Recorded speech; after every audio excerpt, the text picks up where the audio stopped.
अस्सलामुअलैकुम सामीन, 2 रबीउ सानी है, 29 अक्टूबर है। सोशल इंडिया न्यूज़ में आपका खैर मकदम है।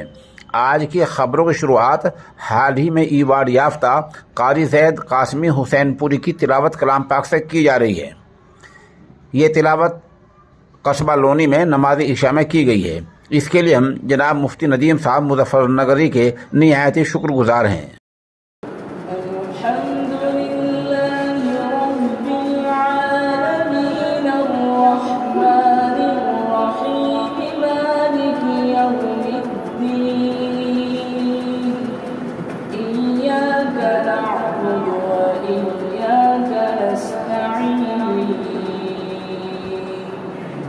اهدنا الصراط المستقيم صراط الذين أنعمت عليهم غير المغضوب عليهم ولا الضالين.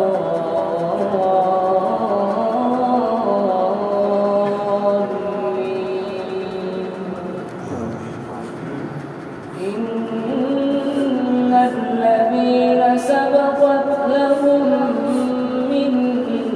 الحسنى أولئك عنها مبعدون لا يسمعون حسيسها وهم فيما اشتهت أنفسهم خالدون لا يحزنهم الفزع الأكبر وتتلقاهم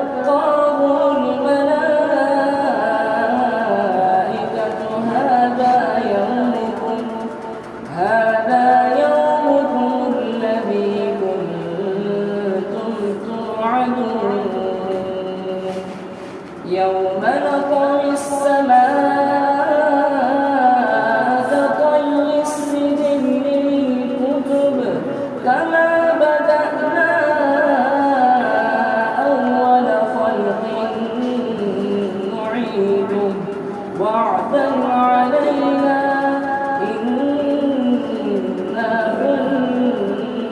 فاعلين.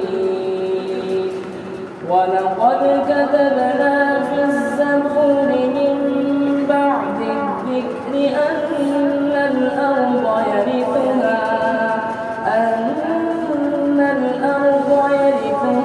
عبادي الصالحون.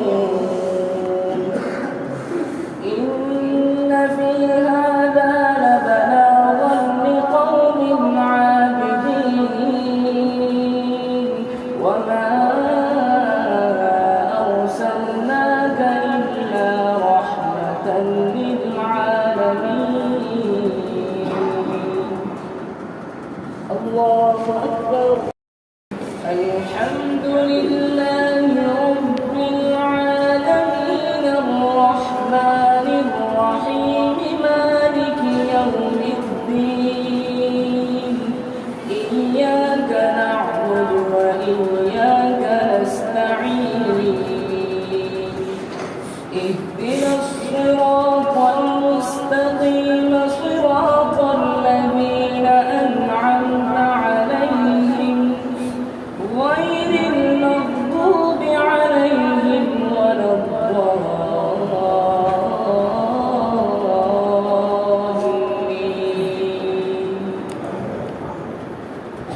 والتين والزيتون وطور سينين وهذا البلد الأمين